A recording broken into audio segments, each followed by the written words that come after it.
జై శ్రీరామ్ అండి. అందరికీ కావాలని నన్ను కదిలిస్తారో తెలియదు, లేకపోతే వ్యూస్ తగ్గంగానే నేను గుర్తొస్తానో తెలియదు. వాళ్ళకి ఎక్కడైతే వ్యూస్ తగ్గుతాయో కావాలని ఎనిమిని సృష్టించుకుంటారు. ఎలా ఉంటుందంటే వాళ్ళు ఆల్రెడీ కామ్ అయిపోయారు కదా. అంటే నేను వాయిస్ రైజ్ చేసినంత కాలం వాళ్ళకి ఏంటంటే వాళ్ళకి కంటెంట్కి ఏదో ఒకటి దొరకడం, ఏదో ఒకటి చేసేయడము, లేకపోతే ఏం జరుగుతుందా అని చూసేయడం జరుగుతుందో. మరి మొత్తానికి ఎలా ఫీల్ అవుతున్నారో నాకు తెలియదు, కానీ నిద్రపోయిన సింహాన్ని గోకినట్టుగా ఉంటుందన్నమాట వాళ్ళు చేసే వ్యవహారం మొత్తం. నేనేదో నా పాటికి నేను అసలు ఒక వారం రోజులైందా వీడియోస్ చేసి, అసలు వారం ఏంటి నాకు తెలిసి ఒక 10 days అవుతున్నట్టుంది. అసలు వీడియోస్ జోలికి నేను పోయిందే లేదు. నేను ఎంతసేపటికి నా పర్సనల్ వర్క్లో నేను చాలా బిజీగా ఉన్నాను. సో అంత బిజీగా ఉన్నప్పుడు నాకు ఆ వీడియోస్ చూడాలంటేనే ఫస్ట్ ఇరిటేషన్ ఎలా ఉంటుందంటే, స్లోగా ల్యాగ్ గొంతుతోటి ఆ గొంతు వినాలంటే ఇరిటేషన్ వచ్చి, సో అలా ఉంటుంది. అలాంటి నేను నా పనేదో నేను చేసుకుంటూ వెళ్ళిపోతూ ఉంటే నన్ను ఎందుకండి రెచ్చగొట్టడం? ఇన్ని రోజుల నుంచి వీడియోలు తీయలేదు, వాళ్ళకి హ్యాపీ కదా, హ్యాపీగా ఉండొచ్చు కదా. కానీ కాదు, కావాలని నన్ను రెచ్చగొట్టాలా, నా నుంచి వీడియోస్ రావాలా. మరి అదేం సాటిస్ఫాక్షనో అర్థం కావట్లా. మళ్ళీ ఏదో పెద్ద బిల్డప్ వేసుకొని నేను మంచి చేస్తే నాకు మంచి వచ్చుద్ది, నేను చెడు చేస్తే నాకు చెడు వచ్చుద్ది, చెడు మాటలు మాట్లాడితే ఏం ఉపయోగం, మన మైండ్ పాజిటివ్ వేలో ఉండాలి, నెగిటివ్ వేలో ఉండొద్దు అంటూనే నెగిటివ్ గురించి ఎక్కువ మాట్లాడతారు. పాజిటివ్ గురించి మాట్లాడవచ్చు కదా, ఎందుకు నెగిటివ్ గురించి మాట్లాడతారు? ఎందుకంటే అది వాళ్ళకి కూడా కావాలి. అర్థమవుతుందా నేను అనేది ఏమంటున్నాను మీ అందరికీ? వాళ్ళకి కూడా నెగిటివ్నెస్ అనేది కావాలి. ఎందుకంటే వాళ్ళకి ఆటోమేటిక్గా ఏం జరుగుతుందా అని కొంతమంది చూస్తారు కాబట్టి ఆ వ్యూస్, ఆ వ్యూయర్షిప్ అనేది వాళ్ళకి కావాలి కాబట్టి యువతలు అనవసరంగా నన్ను రెచ్చగొడుతున్నారు. అసలు నాకు అర్థం కాని విషయం ఏంటంటే, వీళ్ళు కానీ ఆ లచ్చక్క వాళ్ళు కానీ వాళ్ళు ఏంటండి కావాలని ఏంటంటే ఒక రకమైన ఆలోచనలతో ఉంటుంటారు. అంటే వాళ్ళకి పాజిటివ్నెస్ ప్లస్సే, నెగిటివ్నెస్ ప్లస్సే. మరి ఇలాంటి కొంతమంది మూర్ఖులకు మాత్రమే ఇలా ఆప్షన్ అనేది దేవుడు ఇస్తాడో ఏమో నాకు అర్థం కాదు. మనందరి లైఫ్లో నెగిటివిటీ అంటే మైనస్, పాజిటివిటీ అంటే ప్లస్. కానీ వాళ్ళకి మాత్రం రెండూ కూడా ప్లస్సే. ఎంత బాగా కూర్చొని ఏందో ఆరిందమ్మలాగా. ఇంతకుముందు నా చిన్నప్పుడు నేను చూసేదాన్ని, చక్కగా ఇంటి బయట గుమ్మాల బయట మంచిగా అరుగులు కట్టించుకునేవాళ్ళు. అరుగులు అంటే మనం కూర్చునే ఇవి అనమాట, రాళ్ళలాగా మంచిగా కట్టించుకొని కూర్చునేవాళ్ళు. సాయంత్రం అవ్వంగానే ఎవరో ఒకళ్ళు ఇంటి దగ్గరికి చుట్టూ ఉండే 4-5 అమ్మలక్కలు చేరి ఆ అరుగుల మీద కూర్చొని ఇంకా వ్యవహారం వేసేవాళ్ళబ్బా. ఊళ్ళో ఎక్కడ లేని న్యూస్ ఛానళ్ళ విషయాలన్నీ కూడా ఈ అమ్మలక్కలకే కావాలా. ప్రతి ఒక్కళ్ళు ఏదో ఒక టాపిక్ మీద మాట్లాడుతూనే ఉంటారు. ఎక్కడ నోరు నొప్పి లేవదో, ఎక్కడ వీళ్ళకి కంటెంట్ వచ్చుద్దో, ఎక్కడ వీళ్ళు మాట్లాడతారో. మరి అది నా చిన్న బుర్రకి నాకు అప్పట్లో అర్థమయ్యేది కాదు, నాకు ఇప్పుడు అర్థమవుతుంది. ఓహో, ఈ మహాతల్లి లాంటి వాళ్ళు ఉంటే 24 గంటలైనా మనకు సరిపోదులే టైము అని చెప్పేసి చక్కగా కూర్చున్న ఆవిడ పని ఏదో ఎక్కడి నుంచో సరుకులు తీసుకొచ్చింది. సరే, ఆ సరుకులు తీసుకొచ్చినప్పుడు ఆ సరుకులు చూపిస్తే సరిపోతుందా అంటే, సరుకులతో పాటు కాకుండా ఈ వ్యవహారం అనేది మొదలుపెట్టేసిందనమాట. ఏంటి అంటే, మంచి చేసే వాళ్ళకి మంచి వచ్చుద్దండి, చెడు ఆలోచనలు రావద్దండి, చెడు వ్యవహారాల జోలి పోవద్దండి, ఏందో నీతి సూక్తులు. కానీ మన జీవితంలో మనం పాటిస్తే బాగుంటుంది కదా. నాకు ఆ దేవుళ్ళు అంటే ఇష్టం, నేను నిత్య దైవారాధన చేస్తా, నాకు చాలా ఇష్టం అండి, మనసు ప్రశాంతంగా ఉంటుందండి అని చెప్పడం సరిపోదు. నువ్వు ఏ ఆంజనేయ స్వామి విగ్రహాన్ని అయితే నువ్వు అక్కడ పెట్టావో కనీసం అక్కడ చెప్పులు లేకుండా నిలబడ్డం అనేది ఒక మినిమం కామన్ సెన్స్ అనేది నేర్చుకోవాలా. హస్బెండ్ ఏమో చక్కగా చెప్పులు వేసుకొని హారతి పట్టడము, ప్రసాదాలు పెట్టడము, ఇవి చేయడం చెప్పులు వేసుకొని చేస్తారా అండి?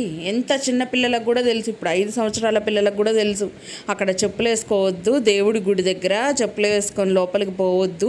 మనం ఏదైతే పవిత్రమైన స్థలం అని మన మనసులో అనుకుంటామో ఆ స్థలాన్ని ఫస్ట్ పవిత్రంగా ఉంచడం కోసమైనా మనం కొన్ని పద్ధతులు అనేవి పాటిస్తాం. కానీ వీళ్ళు జనాలకు చూపించడం వరకు మాత్రమే అది పవిత్రం. కానీ వాళ్ళు చేసే పనికిమాలిన పనులు మాత్రం ఎవ్వరూ చూడరనుకుంటారో లేకపోతే ఏమనుకుంటారో నాకు తెలియదు. ఇప్పుడు అక్కడ చెప్పులేసుకొని నిలబడి చేసింది అందరికీ కనిపించింది. అంటే కొంతమంది అబ్జర్వ్ చేసి ఉండకపోవచ్చు, అంటే అక్కడ చేసే పని మీదే వాళ్ళు కాన్సన్ట్రేషన్ అనేది పెట్టి చెప్పులేసుకున్నారా లేదా అని గమనించకపోవచ్చు. కానీ మీరు గమనించండి, అక్కడ చెప్పులేసుకొని ఉన్నారు కదా, మరి దాన్ని ఏమంటారు? అంతెందుకు, మన సబ్స్క్రైబర్ సరే నేనంటే కావాలని గుచ్చు చూశాను అని మీరు అనుకోవచ్చు, కానీ నిన్నటి వీడియో కింద మన సబ్స్క్రైబర్ కూడా ఒకళ్ళు రాశారు, ఇలా చెప్పులేసుకొని ఉన్నారండి, మరి ఇది వాళ్ళకి మరి చెప్పడానికి ముందుకు వచ్చారు, కానీ మరి వాళ్ళ చేతుల్లో ఆ పనులేవి ఏంటి మరి, అసలు అలా ఎవరైనా నిలబడతారా అని చెప్పి మన సబ్స్క్రైబరే ఒకళ్ళు కామెంట్ చేశారు, క్వశ్చన్ కూడా చేశారు. చూడండి మరి, ఇప్పుడు మనం ఎంత పవిత్రంగా దేవుణ్ణి దండం పెట్టుకొని కొబ్బరికాయ కొట్టి హారతి ఇచ్చి ఎలా చేసుకుంటాము, కానీ అలా ఏది లేకుండా నువ్వేదో పేనుకి పెత్తనం ఇస్తే తలంతా గొరిగిందంట అని చెప్పేసి అక్కడ ఎవరినో ఏదో అడుగుంటావు పెట్టుకోవచ్చా లేదా అని, వాళ్ళు పెట్టుకోమని పర్మిషన్ ఇచ్చేసరికి మనకి ఆత్రం ఆగదు. మళ్ళీ వీడియోల మీద ఎంత ఆత్రం అంటే ఆ స్వామిని నిలబెట్టిన దగ్గర నుంచి పైన వచ్చే సూర్యకిరణాల దాకా మనం వీడియోలో పెట్టుకోవాలి, రోజు వీడియోలో చెప్పుకోవాలి, ఇదిగోండి నేను తెచ్చాను, నేను పెట్టాను, నా స్వామి నా స్వామి నా స్వామి.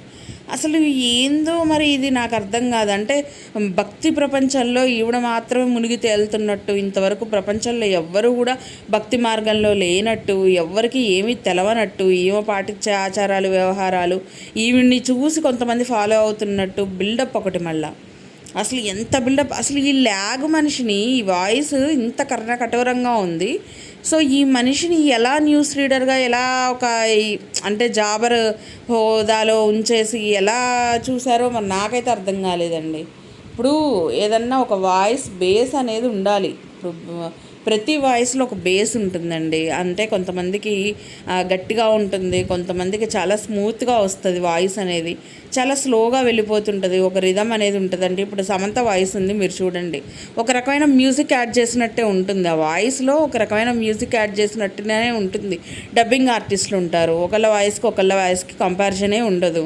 సో కానీ వాళ్ళు వినాలి అనిపిస్తూ ఉంటుంది, కానీ ఇది విని ఎవరు ఆ జాబ్ ఇచ్చారో, ఎవరు పెట్టుకున్నారో, ఇంత ప్రౌడ్ ఈవిడకి ఎక్కడి నుంచి వచ్చిందో నాకైతే తెలియదు. కానీ సో నాకు అనిపించింది ఏంటంటే, ఈవిడ చెప్పడానికి మాత్రమే నీతులు, అది వాళ్ళు పాటించరు. ఆవును పట్టుకొని అదేంది పాస్ పోస్తుంది, అదేంది బాత్రూమ్ కూర్చుంటుంది, గబ్బు వాసన. ఇప్పుడు మనం ఇంట్లో ఉపయోగించేది గోమూత్రం ఏదైతే ఏందండి, ఏదైనా ఏ ఆవైనా సరే మనం గోమూత్రం పట్టుకొని ఇల్లంతా శుద్ధి చేసుకుంటాం గోపంచకం తెచ్చుకొని. అలాంటిది ఈ మహాతల్లి బయట తిరిగే ఆవులండి, కంపు వాసన వస్తాయి. అదే ఫామ్లో ఉండే ఆవులు మంచి, అంటే నీ దృష్టిలో ఫామ్లో ఉండే ఆవులు మాత్రమే కరెక్ట్ ఇది, అంటే వాటి మూత్రం మాత్రమే ఇంట్లో చల్లుకోవడానికి పనికొస్తుందనా? మరి ఈ ఆవులు ఏవి పనికిరావా? మరి వీటికి పెట్టే తిండి నువ్వే కదా, నువ్వే తిండి పెట్టి నువ్వే పాస్ని అంటే గోమూత్రాన్ని చీదరించుకుంటున్నావు ఎందుకు? అంటే అవి ఆవులు కావా నీ దృష్టిలో? ఆవులే కదా, రోజు మేపుతావు కదా, అదిగో వచ్చింది, పార్వతీదేవి వచ్చింది, శివుడు వచ్చిండు, లేకపోతే విష్ణుమూర్తి వచ్చిండు, లేకపోతే ఇంకోటి చెప్తా ఉంటావు కదా. మరి వాటి గోపంచకం అనేది నీకు పనికిరాదా ఇంట్లో చల్లుకోవడానికి? అవునండి, ఒక వీడియోలో అనింది, మీరు విన్నారో లేదో, లేకపోతే నాకైతే గుర్తుంది, నేను ఖచ్చితంగా చెప్తాను. మీరు ఇంతకుముందు వీడియోస్ మీరు చూసినట్టయితే మీకు తెలుస్తుంది, ఆ విషయం గుర్తుకు కూడా వస్తుంది, గుర్తున్నోళ్ళకైతే. అలా అసహించుకున్నారు. ఎందుకు అసహించుకోవడం? అంటే అవి ఆవులు కావా? అవి ఆవులు కాకుండానే నువ్వు వీడియోలో ఉపయోగించుకుంటున్నావా? వీడియోలకైతే కావాలి ఆవులు, కానీ వాటి గోపంచకం మాత్రం నీ ఇల్లు శుద్ధికి పనికిరాదు. ఇట్లా ఉంటుందండి కొంతమంది చెప్పే నీతులు, కబుర్లు. సో ఇలాంటి వాళ్ళ మాటలు అయితే నేను తొందరగా ఏం పట్టించుకోను, కానీ ఈ భజన బ్యాచ్కి అర్థం కావాలి, వాళ్ళ మహాతల్లి నన్ను కావాలని రెచ్చగొడుతుంది అని చెప్పి ఇక్కడికి వచ్చి కామెంట్లు పొలోమని పెట్టడం కాదు, వాడికి పోయి రెచ్చగొట్టకండి అవతల వాళ్ళని అని చెప్పండి, అప్పుడు సరిపోతుంది. కావాలని రెచ్చగొడతారు, మళ్ళీ తిట్టించుకున్న దానికి మీకు చక్కగా వస్తాయి కదా వ్యూస్ అనేవి. సో అది మీకు చాలు, మీకు తిట్టినా ఏది తిట్టినా మీలాంటి వాళ్ళకి ఏమంటారు, భుజం దులిపేసుకొని వెళ్ళిపోతారు. సో అలాంటి బాపతనమాట. సో ఓకే ఫ్రెండ్స్, వీడియో అయితే ఇదే. నాకు చిరాకు వచ్చింది, ఆవిడ కావాలని రెచ్చగొట్టారనమాట, అందుకనే నేను మాట్లాడాను. సో వీడియో కనుక మీ అందరికీ నచ్చుంటే లైక్ చేయండి, షేర్ చేయండి, అలాగే సబ్స్క్రైబ్ చేసుకొని పక్కనే ఉన్న బెల్ కూడా కొట్టేయండి. అప్పుడే నేను చేసే వీడియో నోటిఫికేషన్స్ అన్నీ కూడా మీ దాకా వస్తాయి. Thank you so much for watching.